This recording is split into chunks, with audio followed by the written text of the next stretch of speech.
السلام علیکم۔ Second step کے ساتھ ڈاکٹر معزز سلیم حاضر ہے۔ آج ہم بات کریں گے PSL-9 کے کوالیفائر کی، جو کہ ملتان سلطان اور پشاور زلمی کے درمیان کھیلا گیا۔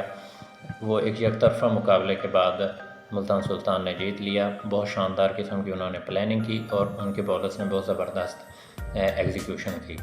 ہم شروع سے بات کریں تو سیم ایوب کو جس طرح انہوں نے آؤٹ کیا، یہ بالکل ویسا ہی پلان تھا جو کہ نیوزی لینڈ نے پاکستان اور نیوزی لینڈ سیریز میں اپنایا تھا، اور سیم ایوب کو اسکوائر لیگ باؤنڈری پہ آپ فلڈر لے کے بونسر کریں، وہ اس کا ایک ریفلیکسو شاٹ ہے، وہ وہاں پہ اس کو گیند ملے گی تو وہ کھیلتا ہے، وہاں پہ آپ کو چھکا بھی لگ سکتا ہے، تو وہ اسی طرح بیٹنگ کرتا ہے، لیکن آپ کی قسمت ہے تو آپ کو وکٹ مل سکتی ہے۔ بالکل ایسا ہی ہوا پہلے اوور میں، جب سیم ایوب آؤٹ ہو جائے تو وہ ایک جو پاور پلے کی یوٹیلائزیشن ہے وہ اچھے طریقے سے نہیں ہو پائی۔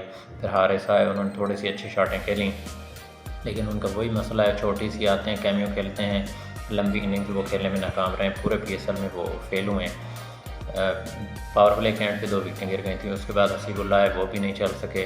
دوسری طرف بابر اعظم تھے، وہ بالکل آپ کہہ لیں کہ ریکوری موڈ میں ہی رہے، کیونکہ ساتھ میں وکٹیں گرتی رہیں، ساتھ میں TKC کے ساتھ ان کی پارٹنرشپ لگی، لیکن جیسے ہی ایکسلریٹ کرنے کا ٹائم آیا تو وہاں پہ پھر وکٹیں گریں۔ شروع سے اینڈ تک ان کی وکٹیں گرتی رہی ہیں، کسی ان کو چانس ہی نہیں ملا کہ وہ مطلب اٹیک کر سکے ملتان سلطان۔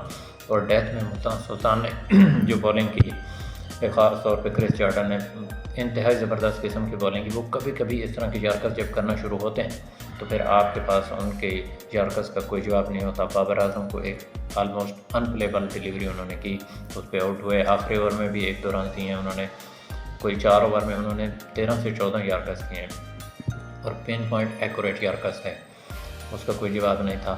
پھر جب آپ پشاور زلمی کا جو اسٹرینتھ ہے وہ ان کی بیٹنگ ہے، اگر آپ بیٹنگ میں اچھا نہیں کر پائے پہلی اننگ میں، پھر آپ کا مورائل ڈاؤن ہوتا ہے۔ پشاور زلمی کی بولنگ پہلے ان کا ویک لنک ہے، نوین الحق کے جانے سے بولنگ ان کی اور کمزور ہوئی۔ پلینگ 11 میں بھی انہوں نے غلطیاں کی، عارف یعقوب خاص طور پہ کراچی کی پچ پہ بنتے ہیں، ان سے غلطی ہوئی، انہوں نے والٹر اور عامر جمال کو کھلایا۔ وہ آدھے تیتر آدھے بٹیر ٹائپ کے پلیئر ہیں، بولنگ ان کی بالکل فضول ہے، ہر اوور میں انہوں نے باؤنڈری باز دینی ہوتی ہے۔ یہی صورتحال سلمان نے ارشاد کی ہے، تو میرے خیال میں ان کو ایلیمنیٹر 2 جیتنے کے لیے ان کو پلینگ 11 میں تبدیلیاں کرنی پڑیں گی۔ TKC بھی پورے ٹورنامنٹ میں فیل ہوئے ہیں، حسین طلعت کو چانس دے لیا جائے تو میرے خیال میں بہتر ہوگا۔ TKC جتنی بیٹنگ وہ کر جائیں گے، اور عارف یعقوب کا آنا بنتا ہے، چاہے آپ قرآن شہزاد کو بھی لے آئیں، عامر جمالی والٹر میں سے ایک کو بٹھا دیں، اور ساتھ میں سلمان ارشاد کو بھی بٹھا سکتے ہیں۔